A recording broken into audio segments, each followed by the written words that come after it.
कहां देख रही हो? इसी बीच भूमिका का मोबाइल बज उठा। अचानक से उसका गुस्सा शांत हुआ और उसने अपने बैग से अपना मोबाइल निकाला।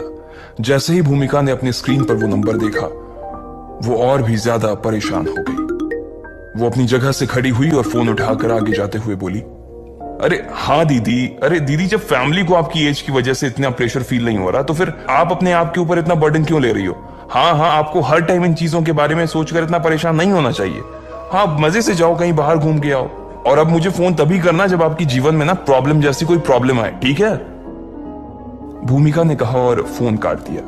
उसके चेहरे पर उसका तनाव साफ दिख रहा था और उसी तनाव के साथ वो फिर से अदिति के पास आकर बैठ गई थी। क्या हो गया? अदिति ने भूमिका के घुटने पर हाथ रखते हुए कहा, अरे कुछ नहीं यार, वही मेरी पंजाब वाली कजिन, तुम्हें मालूम है ना, वो मुझसे बड़ी है। अब उसकी पढ़ाई भी पूरी हो चुकी है, लेकिन वो कहीं पर जॉब नहीं कर रही है। अब फैमिली उससे कह रही है कि या तो कोई जॉब कर ले या फिर शादी कर ले। भूमिका का चेहरा ये बात कहते ही लटक गया था। हाँ, तो इसमें इतनी टेंशन वाली क्या बात है? तुम्हारी कजिन तो काफी सुंदर है और इंटेलिजेंट भी, तो शादी तो उसकी कभी भी हो जाएगी। अभी अगर वो चाहे तो उसे कहीं जॉब कर लेनी चाहिए।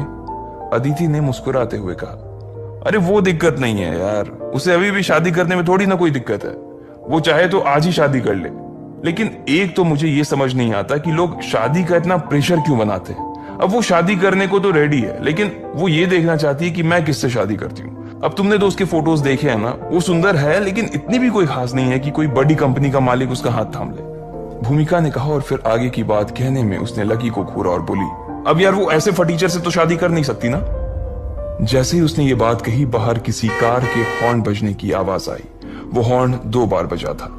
भूमिका ने कोर्ट के बाहर लगी जाली के पार देखा तो वहां एक काले रंग की गाड़ी खड़ी थी और उसमें से एक बॉडी बिल्डर दिखने वाला लड़का बाहर निकल आया था।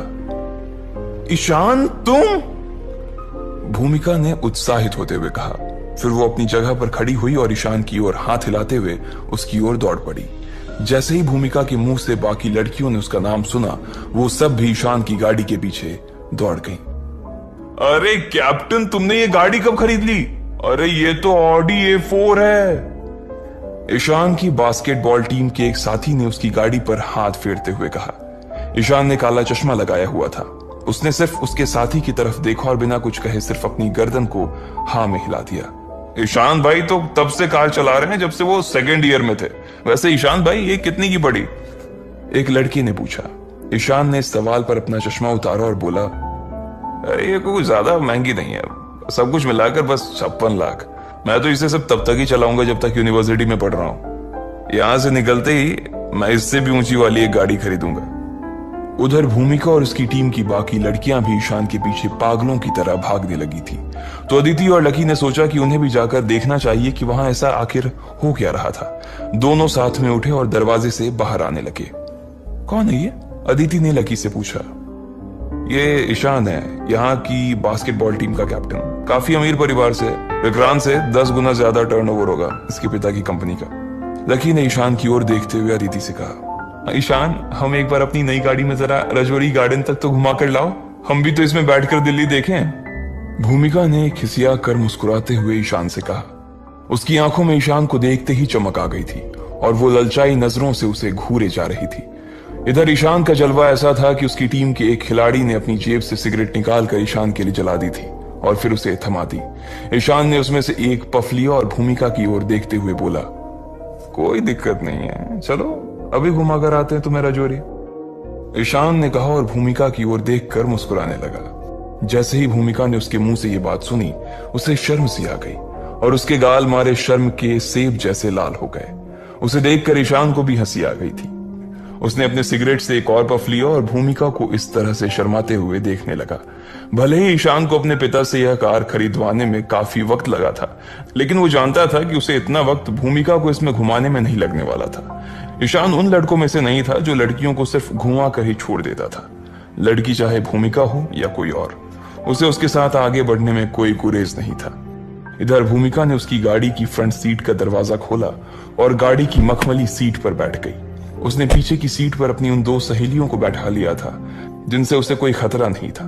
अब वो यही सोच रही थी कि आखिर तीसरा जन कौन हो जिसे पीछे की सीट पर बैठाया जाए। इतने में उसने देखा कि विक्रांत भी वहीं पर खड़ा था।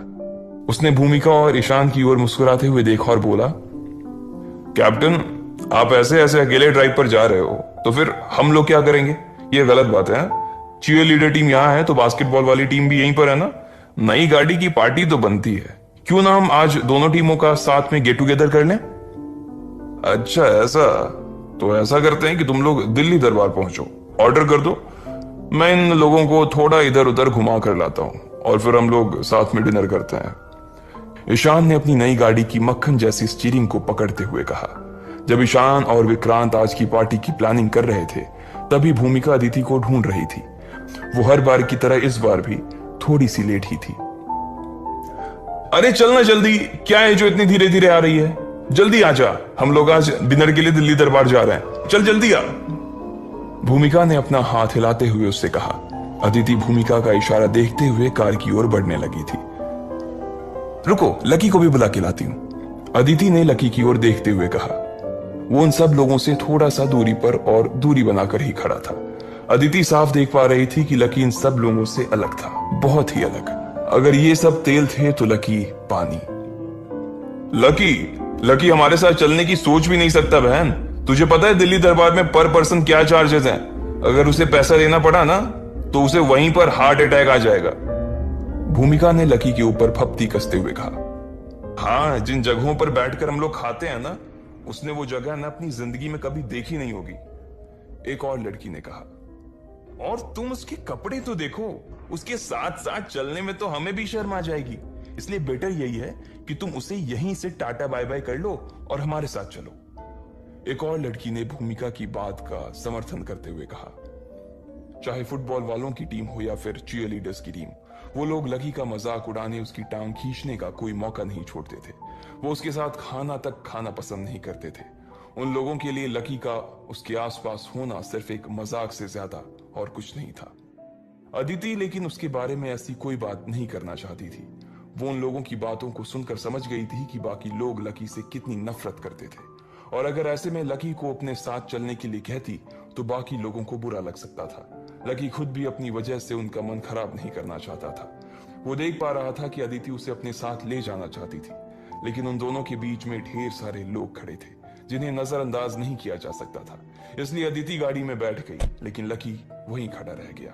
भूमिका ने उसे अदिति की ओर देखते हुए देखा तो उसे गुस्सा आ गया और उसने शीशा नीचे करते हुए कहा, हमारे बैग और हमारे बाकी के सामान अलमारी में रख देना, ध्यान रखना उसमें से कुछ छूट ना जाए। भूमिका ने कहा और फिर से गाड़ी का शीशा चढ़ा लिया। गाड़ी आगे बढ़ गई और अदिति की नजरें पीछे लकी पर ही चिपकी रह गई। लकी ने भी उसे कुछ दूर तक तो देखा और फिर वो अपनी जेब में हाथ डालकर वापस बास्केटबॉल कोर्ट की ओर बढ़ने लगा। जैसे ही वो कोर्ट के अंदर दाखिल होने वाला था तभी उसका फोन बजा। फोन की दूसरी तरफ काशी नाची थे।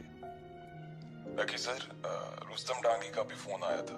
उसने कहा है कि चिंता करने की कोई जरूरत नहीं है, मामला निपट चुका है। अच्छा ठीक है, लकी ने कहा और अपना फोन रख दिया। उसके परिवार की पहुंच बहुत दूर दूर तक थी। अभी 1 घंटे पहले ही उसने काशीनाथ जी को फोन किया था और इतनी सी देर में उसका काम भी हो गया था। लेकिन उसे पता था कि कोयल तक ये बात पहुंचने में थोड़ा सा वक्त लगने वाला था। लगभग शाम को 6 बजे के करीब जब सब सामान समेट कर लकी जॉगिंग करने लगा था तब उसके फोन पर अमित का फोन आया। अमित की आवाज से ही लग रहा था कि वो बहुत खुश था। भाई कहाँ है तू? मैं तुझे कैसे बताऊं कि क्या हो गया है यार? अमित ने कहा, मैं ग्राउंड पर हूं यार, जॉगिंग कर रहा हूं और मुझे पता है कि कोयल का मैटर सॉल्व हो गया है। लकी ने अमित को एक और झटका देते हुए कहा।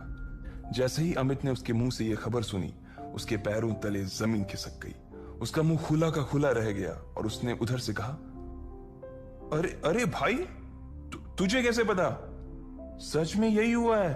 अभी 20 मिनट पहले ही कोयल के पापा का फोन आया और उन्होंने कहा कि चिंता की कोई बात नहीं है, मैटर सॉल्व हो गया है। लेकिन तू बता ना, तुझे कैसे पता चला? अरे यार, मुझे तेरी आवाज से पता चल गया पगले। अगर मैटर सॉल्व नहीं हुआ होता तो तू इतना खुश थोड़ी होता। लकी ने इधर से मुस्कुराते हुए कहा, हाँ अब यार ये भी बात सही है। चल अब तू जल्दी से काके पर आ जा।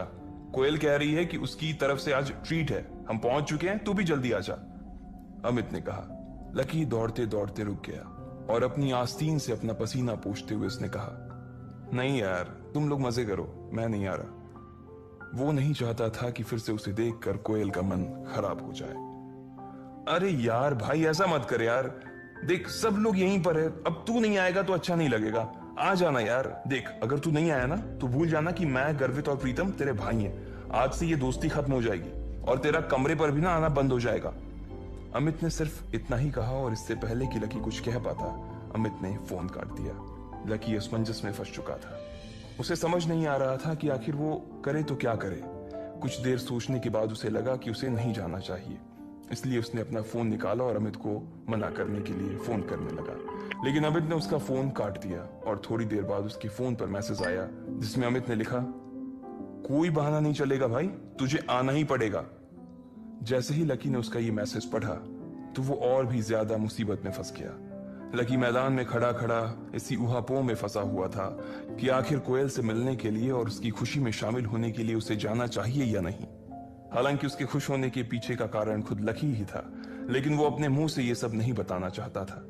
उसने एक बार और अपना मोबाइल फोन देखा। उस पर अमित का वही मैसेज उसकी स्क्रीन पर दिखाई दे रहा था। चलो दोस्त के लिए थोड़ी और बेइज्जती ही सही, लकी ने अपने आप से कहा और फिर मैदान से बाहर निकल आया।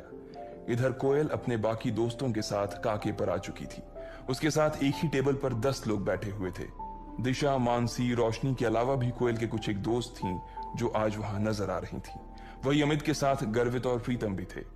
कोयल के साथ उसका एक और दोस्त तन्मय भी वहीं पर बैठा हुआ था। देखने से वो सभी कोयल के पुराने दोस्त लग रहे थे। कुछ देर बाद लकी भी वहां पहुंच गया था। जैसे ही लकी वहां पहुंचा उसने सबसे पहले कोयल को देखा।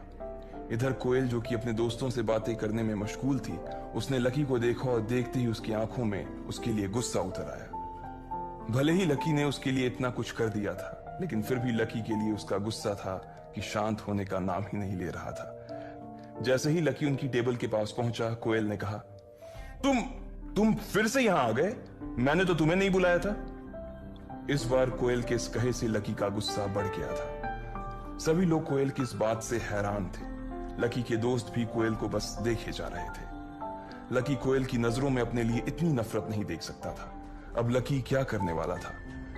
क्या वो यहां से उठकर चला जाता या गुस्से का घूंट पीकर वहीं बैठ जाता? इन सब सवालों के जवाब अगर आप जानते हैं तो कमेंट बॉक्स में कमेंट करके हमें भी बताएं। और आगे की कहानी जानने के लिए हमारे साथ सुनते रहें लखपति, सिर्फ पॉकेट एफएम पर। कोयल की बातें सुनकर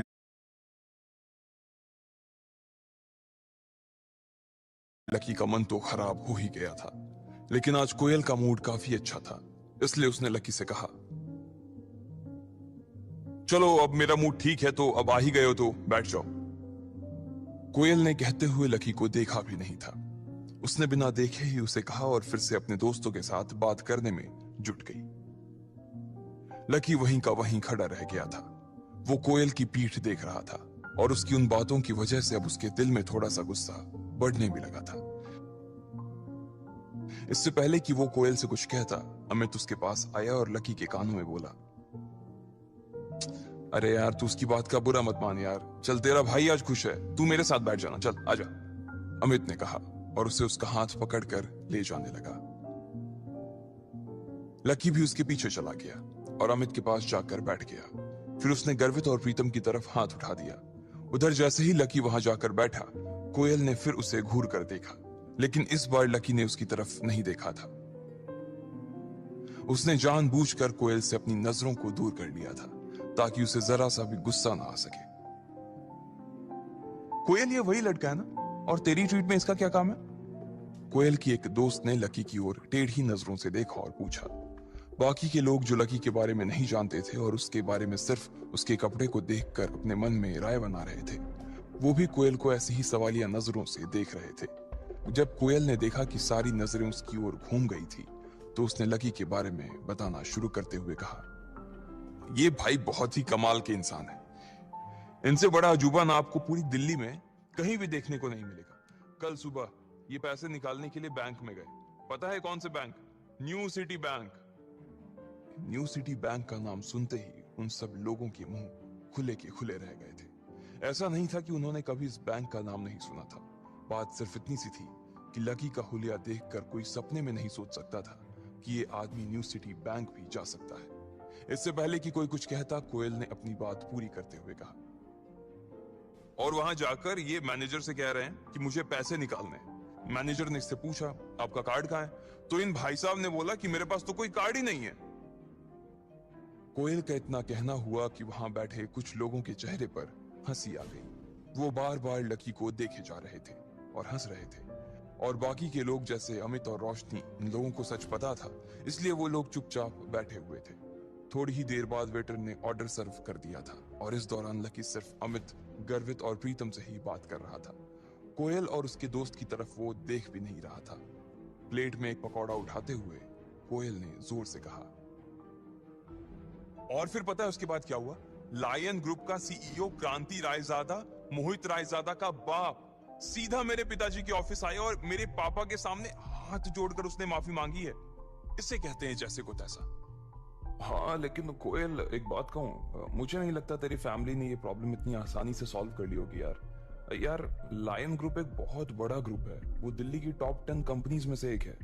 एक लड़के ने कहा, हाँ मुझे भी यही लगता है। क्रांति रायजादा कितना पावरफुल आदमी है, इसके बारे में पूरी दिल्ली जानती है। उसके तेवर किसी से भी छुपे नहीं है यार। एक बार अगर वो किसी की बैंड बजाने की सोच लेता है ना, तो फिर वो इतनी आसानी से सामने वाले को छोड़ता नहीं है। वो चाहे तो किसी भी कंपनी को गायब करवा दे, और तेरे पापा ने उसे इतनी आसानी से हरा दिया, ये मुझे कुछ हजम नहीं हो रहा यार। एक और लड़के ने कहा,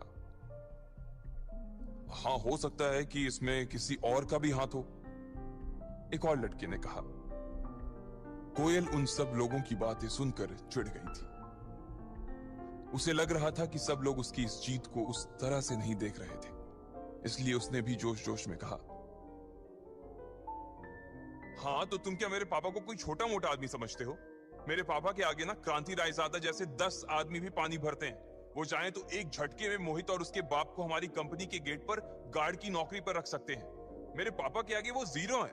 फिर भी तुम लोगों को विश्वास नहीं हो रहा ना कि ये उन्होंने किया या नहीं? तो चलो मैं तुम्हारे सामने उन्हीं से पूछ लेती हूँ। फिर कोयल ने अपने पर्स में से अपना फोन निकाला और उसके पिता का नंबर मिलाया। फिर उसने फोन का स्पीकर भी चालू कर दिया, ताकि जो भी बात कर रही थी उसे उसके बाकी दोस्त भी सुन पाए। 4 घंटे जाने के बाद ही उसके पिता ने फोन उठाया, और फोन उठाते ही कोयल ने उनसे सीधा सवाल पूछ लिया, पापा आपने इस मैटर को सॉल्व करने के लिए बाहर से किसी की मदद ली थी क्या?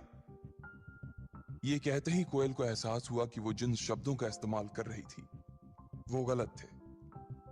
लकी उसे सस्पेंस में फंसा देखकर खुश हो रहा था।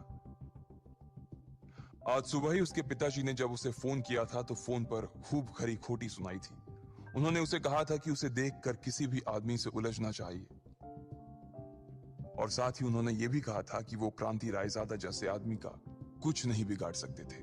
लेकिन अब कोयल अपने ही जोश के जाल में फंस चुकी थी। फिर भी उसे लगा कि हो सकता है कि उसके पिता को पहले ऐसी किसी आदमी के बारे में याद नहीं आया हो, और बाद में याद आ गया हो और उसी ने उनकी मदद कर दी हो। जब कोयल अपने मन में ये सब ख्याली पुलाव पका रही थी, तभी उधर से उसके पिता ने कहा, कोयल मैं कहां से किसी की मदद लेता? अगर मैं किसी की मदद ले पाता तो आज सुबह मैं ये क्यों कहता कि जाओ तुम्हें रात मोहित के साथ ही बितानी पड़ेगी। हाँ मैंने माना कि गुस्से में मैंने वो सब कहा था, लेकिन फिर भी मेरे पास कोई रास्ता नहीं था, उसके पिता ने कहा। लेकिन वो ये भूल गए थे कि उनकी ये बात ना सिर्फ कोयल बल्कि उसके दोस्त भी सुन रहे थे। कोयल का चेहरा अपने पिता के शब्दों को सुन लेने के बाद शर्म से लाल हो गया था। वो मन ही मन यही सोच रही थी कि इधर जब उसके दोस्त उन दोनों की बातों को सुन रहे थे, तो ऐसे में उसके पिता आखिर उसके बारे में ऐसी बात कैसे कर सकते थे? वो मोहित के साथ रात बिताने वाली बात को इतना जोर से कैसे बोल सकते थे? कोयल के चेहरे की चमक मानो उड़ गई थी, और वो तुरंत आगे की बात करने के लिए अपनी जगह से उठकर एक कोने में चली गई थी। पापा, तो आपने किसी की भी मदद नहीं ली थी? कोयल ने फिर से अपने पापा से पूछा। उसे अपने ही पिता की बात पर विश्वास नहीं हो रहा था। उसके पिता ने इधर फिर से कहा, अरे बेटा, अगर मैं इस मैटर में किसी की मदद ले पाता तो मैं फिर तुम्हें रात मोहित के साथ बिताने के लिए क्यों कहता? इस बात को दोबारा अपने पिता के मुंह से सुनना कोयल के लिए बर्दाश्त के बाहर हो गया था। उसने अपनी आंखें बंद की और फिर एक बार ऊपर की ओर देखते हुए बोली, पापा प्लीज, आप बार बार ये बोलना बंद करोगे या नहीं? अभी मैं अपने दोस्तों के साथ बैठी थी तब आपने ये बोला था। अब मैं कोने में आ गई थी फिर भी आप यही बोल रहे हो। पापा क्यों मेरी इज्जत की वाट लगा रहे हो? मेरे सारे दोस्त ये सब सुन रहे थे। क्या तुम्हारे साथ तुम्हारे दोस्त भी हैं? माफ करना, मुझे मालूम नहीं था। और मालूम भी कैसे होता? तुमने थोड़ी ना मुझे बताया कि तुम अपने दोस्तों के साथ हो। तुमको पहले बोलना चाहिए था ना। क्या तुम अपने फोन का लाउडस्पीकर बंद करके रखती? उसके पिता ने उसे उस ओर से उल्टा झाड़ते हुए कहा। अरे पापा ठीक है ना, अब आप क्या चाहते हो, मैं किसी गड्ढे में जाकर अपनी जान दे दूं? कोयल ने अपना ही सिर पकड़कर कहा। उसे लग रहा था कि उसे अपने पिता को इस बारे में पहले ही बता देना चाहिए था कि उसके सारे दोस्त उन दोनों की बातें सुन रहे थे। तब तक कोयल ये मान रही थी कि उसके पिता ने ही अपने किसी आदमी से बोलकर इस मैटर को सॉल्व कराया था। लेकिन अब क्योंकि अब सच सबके सामने आ गया था, इसलिए सबके सामने उसका पोपट होने वाला था। अरे कोयल सुनो, कहीं ऐसा तो नहीं कि इस मामले में तुम्हारे उस दोस्त ने हमारी मदद की हो? उसके पिता ने पूछा। मेरे दोस्त ने? कोयल ने अपने आप से कहा और फिर कुछ सोचने लगी। फिर उसने अपने बाकी के दोस्तों की ओर देखा जो टेबल पर बैठकर उसका इंतजार कर रहे थे। अचानक कोयल को लगा कि उसके पापा सही कह रहे थे। वैसे भी उसने दोपहर में प्रशांत को तो फोन किया ही था। मुझे लगता है कि तुम्हारे दोस्त की वजह से ही ये काम पूरा हो पाया है। तुम्हें अपने दोस्त को थैंक यू बोलना चाहिए और साथ में उसे ये भी कहना चाहिए कि मैं उसका ये एहसान जिंदगी भर नहीं भूलने वाला। आगे फ्यूचर में मैं उसके लिए वो सब करूंगा जो मेरे बस में होगा। कोयल के पापा ने गंभीर स्वर में कहा।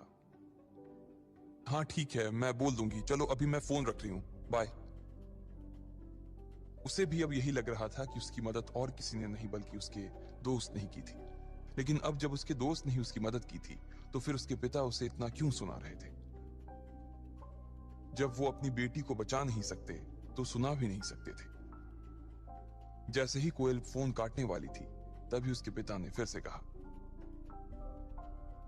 अरे एक सेकंड रुको, मुझे तो लगता है जिस आदमी ने हमारी मदद की है उसका जुड़ाव ट्रेड यूनियन के अध्यक्ष चेतन मित्तल के साथ जरूर होगा। इस मसले को चेतन मित्तल के अलावा और कोई सॉल्व नहीं कर सकता, और जो आदमी चेतन मित्तल तक पहुंच सकता है वो कोई छोटा मोटा आदमी नहीं हो सकता। कोयल ने उनकी बातों का कोई जवाब नहीं दिया और फोन काट दिया। उसके दिमाग में अभी भी शक चल रहा था और उस शक के साथ वो टेबल की ओर बढ़ती जा रही थी। जब सब लोगों ने वो बात सुन ही ली थी तो सब लोग उस चीज के बारे में और भी जानने के लिए बेताब हुए जा रहे थे। आखिर कौन था वो इंसान जो चेतन मित्तल के इतने करीब पहुंच गया था, और वो भी इतनी जल्दी? इधर कोयल के चेहरे के भाव बिल्कुल शांत हो गए थे। जो भी लोग उसे देख रहे थे वो भी उनके चेहरे को देख रही थी, और आखिर में उसकी आंखें दिशा की ओर जाकर टिक गई। इनमें अगर कोयल के सबसे कोई करीब था तो वो दिशा ही थी। उसने मुस्कुराते हुए दिशा को देखा और बोली, दिशा, कौन था वो आदमी जिसने मेरी हेल्प की? दिशा ने जैसे ही उसके मुंह से ये सवाल सुना उसके होश उड़ गए। इधर लकी भी उसका ये बचकाना सा सवाल सुनकर उसके ऊपर हंस रहा था। उसे तो ये समझ में नहीं आ रहा था कि कोयल को ऐसा क्यों लग रहा था कि दिशा ने उसकी मदद की थी। कोयल की मदद किसने की थी इसके बारे में उसे तो कुछ पता ही नहीं था। इसलिए उसने ना तो अपना सिर हिलाया और मुस्कुराते हुए बोली, मेरे पास तो ऐसे किसी भी आदमी का कोई कांटेक्ट नहीं है जो इतने बड़े आदमी से निपट सके। ऐसे में तुम मेरे साथ मजाक क्यों कर रही हो कोयल? अच्छा, ऐसा क्या? कोयल का चेहरा उसका जवाब सुनने के बाद थोड़ा सा लटक गया था। हाँ, मैं सच कह रही हूं, तुम्हारी कसम, दिशा ने उसे विश्वास दिलाते हुए कहा। अब उसने अपनी नजर दिशा से मोड़कर मानसी की ओर घुमा ली थी। उसने मानसी से भी वही सवाल किया जो उसने दिशा से किया था, और मानसी ने कहा, नहीं यार, मैं तो इस मैटर में तुम्हारी मदद कर पाने के बारे में सपने में भी नहीं सोच सकती। हाँ, मैंने फोन निकालकर कुछ लोगों को फोन तो जरूर किए थे, लेकिन मैं तो उन्हें फोन करने से पहले ही ये जानती थी कि उनसे बात करने का कोई फायदा ही नहीं था। वो तो मैंने ऐसे ही बस तुम्हारा मन रखने के लिए उन्हें फोन कर दिया था। कोयल को यहां भी निराशा ही हाथ लगी थी। फिर उसने रोशनी को देखा, और इससे पहले कि वो रोशनी से यही सवाल कर पाती, रोशनी ने अपनी गर्दन हिलाते हुए कहा, यार, मेरे घर वालों ने तो मुझे यही कहा था कि क्रांति रायजादा के मैटर में तो दिल्ली का मुख्यमंत्री भी नहीं बोल सकता। एक छोटा सा पार्षद बोलकर क्या उखाड़ लेगा यार। रोशनी की एक दूर के मामा पार्षद थे। अब उसके पास और कोई चारा नहीं बचा था। इसलिए उसने अमित को देखा और बोला, अमित, क्या तुमने? इससे पहले कि वो आगे कुछ बोल पाती, अमित ने पहले ही ना में सिर हिला दिया था। फिर उसने गर्वित की ओर देखा। गर्वित ने कहा, देखो, ना तो मैंने और ना ही प्रीतम ने ये काम किया है। हम आज तो क्या, आने वाले 100 सालों में इसे करने के सपने नहीं देख सकते। अब वहां पर सिर्फ एक ही आदमी रह गया था, लकी। कोयल लकी की ओर देख रही थी, लेकिन वो इस दुविधा में थी कि वो उससे सवाल करे या ना करे। उधर लकी भी उससे नजर बचाकर चुपचाप अपने खाने में ही मग्न था। वो कोयल के सवाल का जवाब नहीं देना चाहता था। क्या कोयल उससे भी वही सवाल पूछेगी? और क्या लकी उस सवाल का सच जवाब देगा? इन सवालों के जवाब अगर आप जानते हैं तो कमेंट बॉक्स में कमेंट करके हमें बताएं। और आगे की कहानी जानने के लिए सुनते रहें लखपति, सिर्फ पॉकेट एफएम पर। लकी ने डिंपल को फोन लगाने के लिए फोन उठाया ही था कि इतने में उसके फोन पर किसी अनजान नंबर से फोन आ रहा था। लकी ने उस नंबर को देखा, लेकिन उसे याद नहीं आया कि ये किसका नंबर था। वो बिस्तर से उठा और उसने फोन उठाकर बोला, हेलो। लकी पापा, मैं काशीनाथ बोल रहा हूँ। आपको डिस्टर्ब तो नहीं किया? सामने से काशीनाथ जी ने पूछा। लकी ने जैसे ही उनका नाम सुना, सबसे पहले उसने कमरे का दरवाजा और खिड़कियां बंद कर दी। वो नहीं चाहता था कि उसकी और काशीनाथ जी की बातें कोई भी सुने। नहीं नहीं काशीनाथ जी, कहिए क्या बात है, और ये नंबर किसका है? लकी ने फिर से अपने बिस्तर पर आकर पूछा। अरे वो मेरे ऑफिस का नंबर था। लोग रात को भी उसी पर फोन करते थे, इसलिए मैंने एक नया कार्ड खरीद लिया था। शाम होते ही उसे बंद कर देता हूँ और इसे चालू। काशीनाथ जी ने मुस्कुराते हुए कहा। लकी ने उनकी बात पर सिर हिलाया और पूछा, जी काशीनाथ जी बताइए, कहिए क्या बात है? लकी बाबा, रुस्तम डांगी का फोन आया था। मैंने जब उसे आज सुबह फोन किया था तो उससे बताया कि आप दिल्ली में ही हैं और करीबी परीक्षा दे रहे हैं। फिर मैंने उससे यह भी बताया कि आपने अभी परसों ही परीक्षा पास भी कर ली है और अब अपने परिवार के सारे पावर्स का आप इस्तेमाल भी कर सकते हैं। ये बात सुनकर रुस्तम ने कहा है कि वो आपसे मिलना चाहता है। काशीनाथ जी ने कहा। ये सुनते ही लकी की भौहें तन गई और उसने पूछा, मुझसे मुझसे क्यों मिलना चाहते हैं? वो क्या है ना कि उसे पता नहीं था कि आप यहीं पर हैं, तो वो एक बार बस आपसे मिलकर आपको देखना चाहता है। और अगर आपको किसी भी चीज की जरूरत हो तो आप उसे बता सकते हैं। दिल्ली में उसका अच्छा खासा रॉब चलता है। काशीनाथ जी ने कहा। असल में अग्रवाल एंड अग्रवाल फर्म्स का बिजनेस न सिर्फ इंडिया बल्कि बाहर के बहुत से देशों में फैला हुआ था। ये एक बहुत बड़ा ग्रुप था जिसके अंदर 1 लाख से भी ज्यादा लोग काम करते थे। लेकिन लकी की परिवार की रीत ही यही थी कि जब तक कोई भी आदमी परीक्षा को पास नहीं करता तब तक उसे बिजनेस का दारोमदार नहीं बनाया जा सकता था। ठीक है, मैं मिल लूंगा उनसे, लकी ने कहा। वो वैसे भी बहुत सीधा और साधारण सा आदमी था और इतने सालों बाद अपनी कंपनी के लोगों से मिलना उसके लिए कुछ नया होने वाला था। ठीक है, तो मैं उसे फोन कर देता हूँ। वो कल सुबह ही आपसे मिलने के लिए आपके कॉलेज पहुंच जाएगा। काशीनाथ जी ने कहा। नहीं, आप उन्हें कॉलेज मत भेजिए। आप मुझे उनका एड्रेस दे दीजिए, मैं खुद ही उनसे मिलने के लिए चला जाऊंगा। वैसे भी यहाँ पर मिलना ठीक नहीं होगा, लकी ने कहा। वो रुस्तम डांगी को कॉलेज में बुलाकर जबरदस्ती की हवाबाजी नहीं करना चाहता था। वो जानता था कि अगर किसी ने रुस्तम के साथ उसे देख लिया तो लोग उससे सवाल पूछ पूछ कर उसका जीना दुश्वार कर देंगे और वो अभी कुछ दिन और आराम से सुकून से जीना चाहता था। एक बार यहाँ से बाहर निकलने के बाद तो उसे कंपनी के हिसाब से अपनी लाइफस्टाइल को बदलना ही था। लेकिन लकी बाबा, आप परिवार का हिस्सा हैं। आने वाले वक्त में आपको इसकी कमान संभालनी है। ऐसे में अगर आप उनसे मिलने के लिए जाएंगे तो ये नियमों के खिलाफ हो जाएगा ना। रुस्तम डांगी तो सिर्फ दिल्ली और उसके आसपास का ही इलाका देखता है। ऐसे में आपका उससे मिलने के लिए परेशान होना कहाँ तक ठीक है? मैं उसी को बोल देता हूँ, वो आपसे मिल लेगा। काशीनाथ जी ने फिर से जिद करते हुए कहा। वो नहीं चाहते थे कि लकी कमान संभालने से पहले ही लोगों के सामने इतना सीधा नजर आने लगे, वरना लोग उसकी परवाह करना बंद कर देते। नहीं काशीनाथ जी, मुझे लगता है कि आप कुछ ज्यादा ही सोच रहे हैं। ऐसी कोई बात नहीं है, बल्कि जब तक मैं काम नहीं संभालता तब तक तो मैं उनसे मिलने के लिए जा ही सकता हूँ। वैसे भी उनसे मिलने के बहाने मैं थोड़ा शहर भी देख लूंगा, लकी ने अपने बालों को ठीक करते हुए कहा। इतने साल इतनी गरीबी देखने के बाद अब वो समझ गया था कि सादगी से बड़ी कोई पूंजी नहीं थी। ठीक है लकी बाबा, आप अपने से बड़ी उम्र के लोगों से भी इतने प्यार से बात करते हैं, कोई भी आपका मुरीद हो जाएगा। इसलिए आप चिंता मत कीजिए, मैं रुस्तम को बोल दूंगा कि आप खुद उससे मिलने के लिए आ रहे हैं। काशीनाथ जी ने कहा। ठीक है काशीनाथ जी, लकी ने कहा और फोन काट दिया। जैसे ही उसने फोन रखा और वो खिड़कियों को खोलने के लिए बाहर जा ही रहा था, इतने में फिर से काशीनाथ जी का फोन आया। हेलो लकी बाबा, रुस्तम कह रहा था कि वो गोल्डन मेंशन होटल में कल लंच के लिए जाने वाला है, तो आप भी लंच के लिए उसके साथ जा पाएंगे या मैं जगह बदलवा दूं? काशीनाथ जी ने कहा, नहीं कोई दिक्कत नहीं है, उससे कहना कि मैं 1 बजे के आसपास वहां पहुंच जाऊंगा। लकी ने कहा। उसके बाद उसने फोन रखा और सारे खिड़की दरवाजे खोलकर अपने पलंग पर लेट गया। जैसे ही वो अपने बिस्तर पर आया, डिंपल की यादों ने फिर से उसे घेर लिया था। आज कहने को उसके पास सब कुछ था। वो डिंपल को सब कुछ दे सकता था जो वो चाहती थी, लेकिन फिर भी डिंपल उसके साथ नहीं थी। लकी को अपने लिए नहीं बल्कि डिंपल के लिए बुरा लग रहा था। वो सोच रहा था कि अगर उसने परीक्षा को कुछ दिन पहले ही पार कर लिया होता तो आज शायद डिंपल उसके साथ होती। उसने फिर से अपना फोन उठाया और डिंपल का नंबर निकालने लगा। लेकिन मैं क्या कहूं उससे? लकी ने अपने आप से पूछा। जब काफी देर तक उसे कोई जवाब नहीं मिला तो उसने फोन को वापस रख दिया और अपनी आंखों को बंद करके लेट गया। लकी को कब नींद आ गई उसे पता नहीं चला। जब थोड़ी देर बाद उसे कमरे में किसी के आने की आवाजें सुनाई दी, तब उसकी नींद खुली और उसने देखा कि अमित, प्रीतम और गर्वित वापस आ गए थे। वो तीनों आपस में कुछ बातें कर रहे थे और बातों में वो इतना मशगूल थे कि वो भूल गए थे कि लकी अपने बिस्तर पर सो रहा था।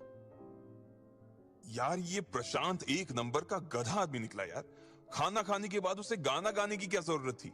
साले ने पूरे खाने का टेस्ट ही खराब कर दिया। गर्वित ने उसके ऊपर बरसते हुए कहा। हाँ, और लाड साहब यहां तक भी नहीं माने। भाई पता है कि जब बारिश हो रही है तो मत जाओ ना, लेकिन इतनी बारिश में कोयल को पीछे बिठाकर पूरे देश में अपनी बुलेट से पटाखे फोड़ने हैं, हद है। प्रीतम ने कहा और बोतल में से पानी पीने लगा। हाँ ठीक है, अब और कितनी गालियां दोगे उसे? पूरे रास्ते इतनी गालियां दी, पेट नहीं भरा? उधर देखो, लकी सो रहा है, इसलिए उसे परेशान मत करो। अमित ने कहा और लकी की ओर देखने लगा। उसकी आंखें आधी खुली और आधी बंद थी। गर्वित और प्रीतम फ्रेश होने के लिए चले गए और अमित भी अपना तौलिया लेकर उनके पीछे पीछे हो लिया। अगले दिन जब सुबह हुई तो आसमान काफी साफ नजर आ रहा था। कल की बारिश के बाद कैंपस, सड़कें और मैदान सब धुल चुके थे। जिस हिसाब से पानी भरा हुआ था उसे देखकर तो यही लग रहा था कि बारिश पूरे रात ही चली थी। दूसरी और तीसरी क्लास के ब्रेक के बीच जब लकी ने थोड़ी देर सुस्ताने के लिए अपना सिर बेंच पर टिकाया ही था कि अमित भागा भागा उसकी क्लास में घुसा और लकी को झटकते हुए उठाते हुए बोला, लकी, कोयल के साथ गड़बड़ हो गई। अच्छा, अब क्या हो गया उसके साथ? पास बैठे ही गर्वित ने कहा। प्रीतम जो कि अमित की ओर देख रहा था, उसने उसके मजे लेते हुए कहा, अबे अबे तेरा डिपार्टमेंट ना रोशनी की प्रॉब्लम झेलने का है। से गलती हो गई थी और वो लड़की भी उसे घूर कर देख रही थी। रखी प्लेटों को देखा और कुछ सोचने लगा। इसके बाद उसने अपना फोन निकाला तो देखा कि 1:30 बज गए थे। जैसे ही लकी ने घड़ी में टाइम देखा, आप सिर्फ इसे पकड़ कर रखिए, मैं अभी हाँ कर दी और उसकी हाँ सुनते ही कोयल का मन और ज्यादा खुश हो गया था, लेकिन उसकी नजर उस पर से हटने का नाम ही नहीं ले रही थी। एक्सक्यूज मी, तुम्हारा प्रॉब्लम क्या है? घूर क्यों रहे हो? उस लड़की ने लकी को फटकारते हुए कहा। नहीं कुछ नहीं, आई एम सॉरी। लकी ने अपनी नजर नीचे करते हुए कहा, लेकिन उसकी नजर बाज आने का नाम ही नहीं ले रही थी और वो वापस उसकी गर्दन पर टिकी जा रही थी। लकी अब उसकी कमर तक आते बालों को देख रहा था। क्या क्या देख रहे हो? नॉनसेंस, लड़की ने फिर से पलट कर कहा। उसे एहसास हो गया था कि लकी की नजरें अभी भी उसी के ऊपर टिकी हुई थी। इस बार उसकी आवाज सुनकर लकी के दिल की धड़कन बढ़ गई थी। उसकी सांसें तेजी से ऊपर नीचे होने लगी थी और अचानक ही उसे एहसास हुआ कि उसकी नाक में से खून बहना शुरू हो गया था। लकी ने जोर से सांस खींची और अपना सिर ऊपर की ओर उठा लिया। लड़की ने उसे इस तरह देखा और बोली, ओह शिट, तुम्हारे होठों पर खून लगा हुआ है, रुमाल नहीं है क्या? साफ करो इसे। उस लड़की ने नाक भौं सिकोड़ते हुए कहा। इससे पहले कि लकी अपनी जेब से रुमाल निकालता, उसे अपनी नाक में खुजली सी महसूस हुई और अगले ही पल छींक आ गई। इससे पहले कि वो अपने हाथ से अपने नाक को ढक पाता, सामने खड़ी लड़की की सफेद शर्ट पर उसके थूक के कुछ छींटे लग चुके थे। ओह माय गॉड, तुम! लड़की ने अपनी शर्ट पर लगे धब्बे को देखा तो उसका दिमाग खराब हो गया। आई एम सॉरी, लकी ने हड़बड़ाते हुए कहा और अपनी जेब से रुमाल निकाला और उसके शर्ट पर लगे खून को पोंछने लगा। लेकिन इसी बीच लकी का हाथ गलती से लड़की के सीने पर चला गया। लकी को भी इस बात का एहसास हो गया था कि जल्दबाजी में उससे गलती हो गई थी और वो लड़की भी उसे घूर कर देख रही थी। तुम्हारी इतनी हिम्मत कैसे हुई, साले ठरकी कहीं के। लड़की ने गुस्से में कहा और लकी को पीछे की ओर धक्का दे दिया। लकी की पीठ पर चोट लगी और इतने में लिफ्ट भी रुक गई। वो लड़की उसे गुस्से से देखी जा रही थी। नहीं नहीं, मुझसे गलती, मैं तो बस खून। इससे पहले कि लकी आगे कुछ कहता, वो लड़की जोर से चिल्लाने लगी, सिक्योरिटी सिक्योरिटी। ये सुनते ही लकी के कान खड़े हो गए थे। उसने देखा कि दो गार्ड भागे भागे उसकी ओर आ रहे थे। उन दो गार्ड्स को आते हुए देखकर वो घबरा गया था। अब आगे क्या होने वाला था? क्या लकी अपनी इस हरकत की वजह से जेल जाने वाला था, या फिर रुस्तम डांगी उसे बचा लेगा? आपको क्या लगता है, क्या होंगे इन सभी सवालों के जवाब? कमेंट बॉक्स में कमेंट करके जरूर बताएं। और सभी सवालों के जवाब को जानने के लिए सुनते रहिए लखपति सिर्फ पॉकेट एफएम पर। कोयल जब बारी बारी से सब लोगों से पूछ चुकी थी कि आखिर उसकी मदद किसने की थी, तो अब आखिर में उसकी नजर लकी पर जाकर टिक गई थी। वैसे तो उसे लकी से कोई उम्मीद नहीं थी, पर क्योंकि उसने सब लोगों से पूछ लिया था, इसलिए वो सोच रही थी कि वो लकी से भी पूछ ही ले। उसने लकी की ओर देखा और लकी ने भी एक पल उसकी ओर देखकर अपनी नजर नीचे कर ली। अगर वो उससे पूछ भी लेती तो भी लकी का मन नहीं था कि वो अपने मुंह से कुछ बताए। लकी की नजर हटते ही कोयल ने अपने आप से कहा, तो फिर कौन है वो यार जिसने मेरी मदद की है? इतना कहते ही कोयल के कंधे झुक गए थे और उसने अपना सिर नीचे की ओर झुका लिया था। उसे समझ नहीं आ रहा था कि किसे जाकर थैंक यू बोले। थोड़ी देर की इस दिमागी उथल पुथल के बाद आखिरकार उसके दिमाग में एक नाम आया, प्रशांत। उसका नाम जुबान पर आते ही कोयल की आंखों में चमक आ गई थी और उसके कंधे फिर से सीधे हो गए थे। उसने आसपास देखा और पाया कि सिवाय प्रशांत के उसके बाकी सारे दोस्त तो यहीं मौजूद थे। तो इसका मतलब साफ था कि प्रशांत ने ही उसकी मदद की थी, और साथ ही उसे यह भी याद था कि उसने प्रशांत को फोन भी किया था। कोयल ने तुरंत अपने पर्स में से फोन निकाला और प्रशांत का नंबर डायल किया। क्या सच में ये प्रशांत नहीं किया? लेकिन उसकी फैमिली का चेतन मित्तल से क्या कांटेक्ट होगा? जब कोयल अपने मन में इन्हीं सब सवालों से जूझ रही थी, प्रशांत ने फोन उठा लिया था। हेलो कोयल, कैसी हो? सब ठीक? प्रशांत ने उधर से भारी सी आवाज में पूछा। हाँ मैं तो ठीक हूं। अच्छा प्रशांत, एक बात बताओ, क्या मोहित का मैटर सॉल्व करने में तुमने मेरी मदद की? कोयल ने सीधा सवाल किया और अपनी टेबल पर बैठे हुए लोगों को देखने लगी। देखो, जब तुमने मुझे फोन किया था तो मैंने अपने पापा को फोन किया था। मेरे पापा को पूरा केस बताया तो पापा ने बोला कि वो और चेतन मित्तल एक ही क्लास में पढ़ते थे और अब वो ट्रेड यूनियन के प्रेसिडेंट हो गए थे, तो वो इनसे बात करके देख सकते थे। लेकिन उसके बाद मेरी पापा से इस बारे में कोई बात नहीं हुई है, प्रशांत ने कहा। उसे लग रहा था कि कोयल उसे दोबारा फोन नहीं करेगी, लेकिन अब उसका फोन आ गया तो उसे अंदर ही अंदर थोड़ी सी शर्म आ रही थी कि उसने कोयल के मैटर में अपने पिता से बात नहीं की थी। नहीं, उसकी कोई जरूरत नहीं है, मैटर तो सॉल्व हो गया ना, कोयल ने चहकते हुए कहा और आगे बोली। और मुझे पता है कि ये हुआ भी किसकी वजह से। प्रशांत, अगर तुम नहीं होते ना तो ये कभी नहीं हो पाता। मेरे पापा मुझे बता रहे थे कि कोई चेतन मित्तल जी से मिलने के लिए गया था, वो और कोई नहीं बल्कि तुम्हारे ही पापा होंगे। इसलिए thank you Prashant, thank you so much, Koyal ने कहा। मैटर सॉल्व हो गया हो तो इससे बड़ी और क्या बात हो सकती है, और इसमें तुम्हें मुझे भी थैंक यू बोलने की कोई जरूरत नहीं है, मैंने तो ऐसा कुछ किया भी नहीं है, प्रशांत ने कहा। अरे कैसे नहीं किया? जो भी किया तुमने ही तो किया। तुम खुद भी ये बात अच्छे से जानते हो कि लायन ग्रुप कितना पावरफुल ग्रुप है। अब अगर वो खुद मेरे पापा से माफी मांगने के लिए आगे आए हैं तो इसका मतलब चेतन मित्तल कोई बहुत बड़े आदमी होंगे। जब वो खुद चेतन मित्तल के सामने नहीं टिक सकते तो मेरे पापा और हमारी छोटी सी कंपनी की क्या बिसात है। इसलिए तुम्हें तो थैंक यू बोलना बनता है, कोयल ने कहा। अचानक से उसकी आंखों में वो डर फिर से उभर आया था जो दोपहर में उसे महसूस हो रहा था। अगर प्रशांत नहीं होता तो मोहित और उसके पिता ना जाने कोयल के साथ क्या कर बैठते। इसलिए वो प्रशांत और उसके पापा का दिल से शुक्रिया कह रही थी। उसकी आंखें फोन पर बात करते करते भर आई थी।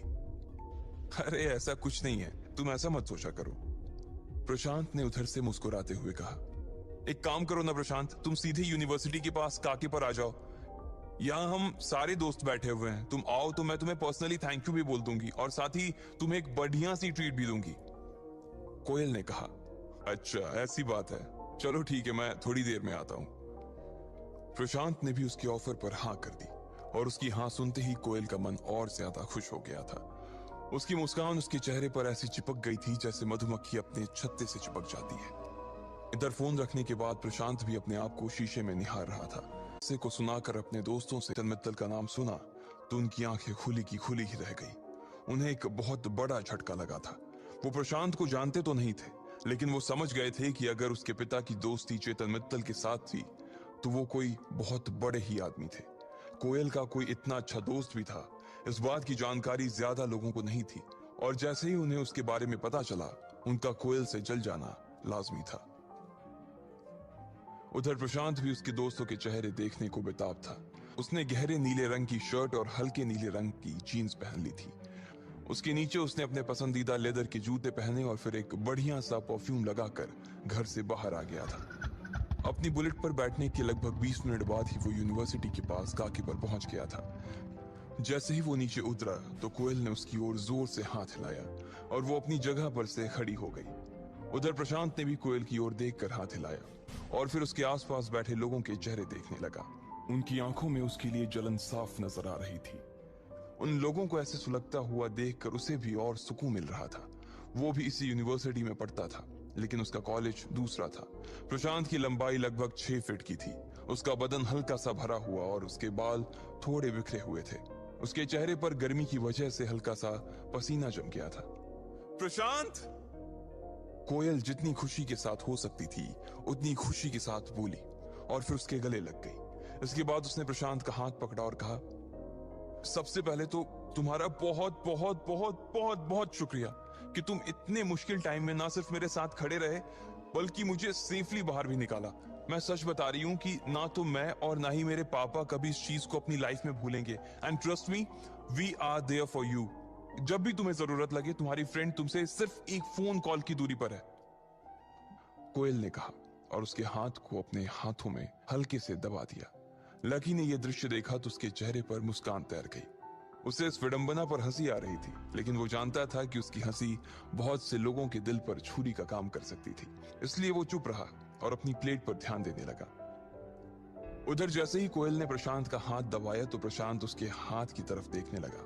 अब की बार उसने कोयल का हाथ थमा और चमकती हुई आंखों से उसकी ओर देखने लगा।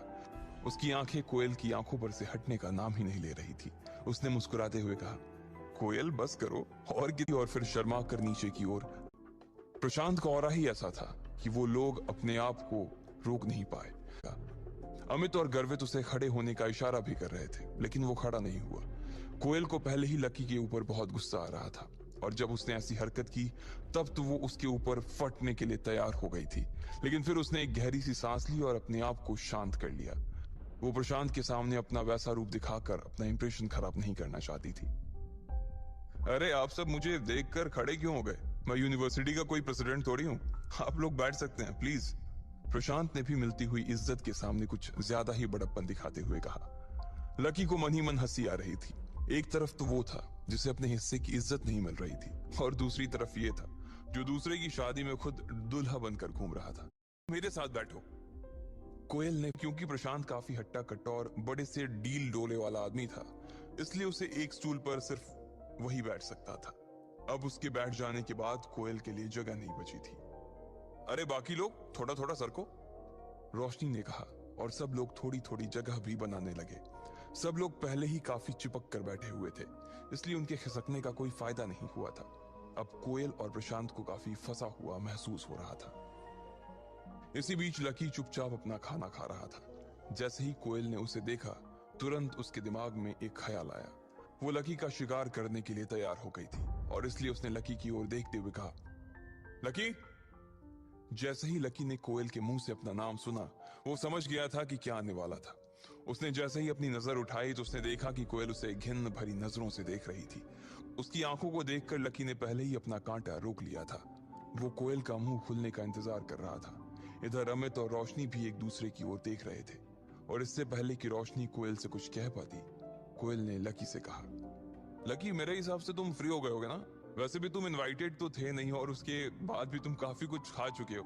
फिर भी तुम्हें अगर भूख लग रही हो तो तुम्हारे लिए कुछ मैं पैक करवा देती हूँ। तुम अपने रूम पर जाओ और वहां पर जाकर आराम से खा लो। कोयल की बातें तो में कुछ नहीं कर सकते थे। बाकी लोग जो अभी तक हंस रहे थे, बोल रहे थे, वो भी लकी को देखकर खामोश हो गए थे। आखिर उसने इस लड़की की मदद की ही क्यों थी? वो चाहता तो अभी 1 मिनट के अंदर इस पूरे खेल को सिर्फ एक चाल से पलट सकता था, लेकिन वो बाकी लोगों की तरह शो ऑफ नहीं करना चाहता था। कोयल ने वो दिन नहीं देखे थे जिन्हें लकी अभी जी करा रहा था। लकी के लिए ये किसी जहर के घूंट से कम नहीं था। उसके कपड़ों की वैल्यू है। लकी आसमान को देखता हुआ आगे बढ़ता जा रहा था। आसमान में ढेर सारे तारे थे, लेकिन उन तारों को देखकर लकी और उदास हो गया था और मजे कर रहे थे। देखा तो उसका मन और भी उदास हो गया। उस ठेले को देखकर उसका दिल भारी हो गया। अरे लकी भैया, आज अकेले अकेले? पानी पूरी वाला भी समझ गया मच्छर गिर गया क्या? लकी को लग रहा था कि आज बारिश होने वाली थी, इसलिए वो भागा भागा आया और अपने कमरे में घुस गया। पलंग पर लेटकर वो अभी भी डिंपल को ही याद कर रहा था। तभी उसका फोन बज उठा। कि उसकी हेल्प लकी ने की थी।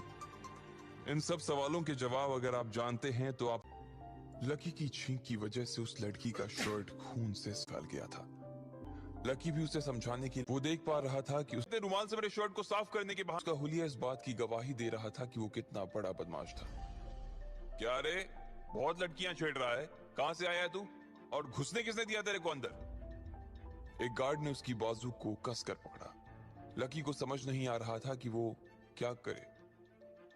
सुनिए, आप गलत समझ रही हैं। मैं कोई बदमाश नहीं हूं और ना ही मैं आपके साथ कोई बदतमीजी कर रहा था, लेकिन जैसे ही आपने मुझे डांटा मुझे अपनी गलती का एहसास हो गया था।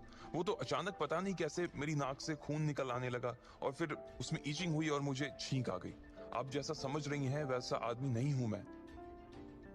इससे पहले कि लकी अपनी बात पूरी कर पाता, उस लड़की ने बीच में ही उसकी बात को काटते हुए कहा, अच्छा, ऐसा सोच भी मत लेना कि तुम इंग्लिश बोलकर बच जाओगे।